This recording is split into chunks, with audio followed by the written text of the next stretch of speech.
Okay, hello everyone. Here I want to provide a tutorial on how to remove account on Outlook app on an Android device. Okay, let's turn to the tutorial. First thing first, open the Outlook app on your device. After that, here you can click on this icon. And then here you can click on Settings option at the bottom.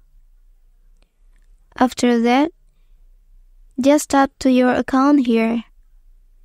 And then select Remove Account at the bottom. Click Remove, and then your account has been successfully removed. Well, that's the tutorial on how to remove account on Outlook app on an Android device. If you are helped by this video, don't forget to like and subscribe to get other information from this channel. Thank you.